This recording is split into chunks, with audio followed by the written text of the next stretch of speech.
Mesdames et messieurs les téléspectateurs, nous sommes devant le siège de l'UNESCO où les syndicats autonomes de la propriété a entamé une grève illimitée pour obtenir la satisfaction d'un certain nombre de ces revendications. Et là, nous sommes avec M. Ali Sawadogo, le secrétaire général national de ces syndicats, qui va nous expliquer les raisons de cette grève qui est appelée à durer encore plusieurs jours.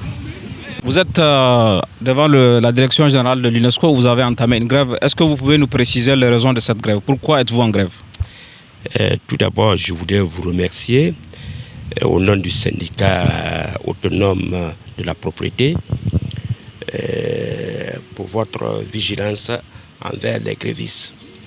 En effet, les salariés grévistes sont en grève depuis le 15 mars pour leurs revendications sur les augmentations salariales, sur les classifications, sur le remplacement des gens qui partent à la retraite.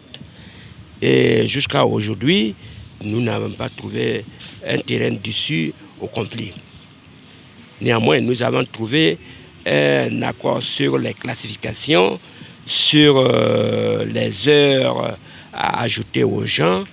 Et aujourd'hui, l'employeur utilise des méthodes rétrogrades pour pouvoir sanctionner les salariés, c'est-à-dire les délégués du personnel, raison pour laquelle nous sommes toujours en grève. Voilà. Est-ce qu'il y a des négociations qui se poursuivent ou les négociations sont interrompues avec l'employeur? Jusqu'à ce jour, les négociations sont rompues, puisque l'employeur est venu hier, il nous avait dit qu'il allait nous contacter ce matin et jusqu'à ce soir-là, il ne nous a pas encore contactés. Donc les négociations sont rompues. Vous parlez de méthode rétrograde, est-ce que vous pouvez nous dire davantage? Est-ce qu'il y a une personne, un délégué ou quelqu'un qui est menacé de sanctions à la suite de cette grève? Il y a le délégué syndical qui est menacé, plus un salarié gréviste qui est menacé, dont l'employeur les a convoqués hier, avant-hier plutôt, pour un entretien préalable au licenciement. D'accord. Comment comptez-vous sortir de cette grève? Est-ce qu'elle va se durcir ou est-ce que vous allez demander le soutien d'autres sections de votre syndicat? Comment comptez-vous sortir de cette grève? Nous avons saisi la direction départementale du travail et nous attendons sa réponse.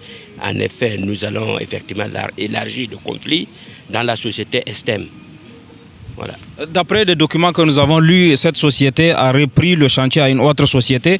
Est-ce que celle qui a été là était plus respectueuse des droits des travailleurs que celle qui est là maintenant?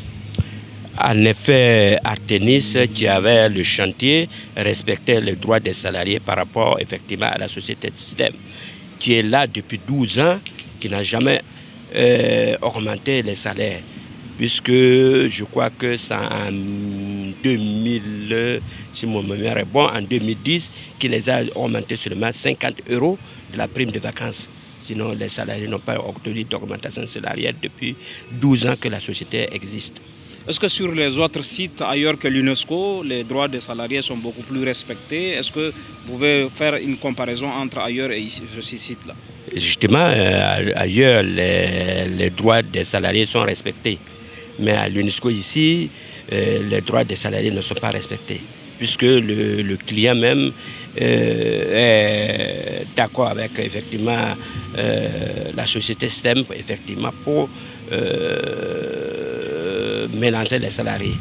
Avez-vous essayé de contacter l'UNESCO, puisque c'est quand même une organisation internationale, prestigieuse? Est-ce que vous avez essayé de contacter l'UNESCO pour lui faire part de vos revendications? Non, nous n'avons pas contacté l'UNESCO, sauf le délégué syndical et certains salariés qui sont en place, Madame Awa, qui ont contacté effectivement le syndicat, une association de leurs syndicats qui est en place, qui en effet qui a discuté concrètement avec les responsables qui s'occupent du service de nettoyage.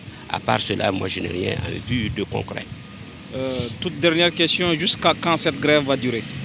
Nous attendons d'ici demain voir si effectivement le conflit ne finit pas. Nous allons prendre une décision définitive à ce problème-là parce que nous n'allons pas rester les bras croisés comme ça. Quelle pourrait être cette décision si ce n'est pas indiscret? La décision sera prise. Nous allons nous réunir et puis prendre une décision concrète. Merci, bonne continuation. Merci. Mesdames, Messieurs, nous vous remercions de votre aimable attention et vous donnons rendez-vous une prochaine fois. Merci à vous.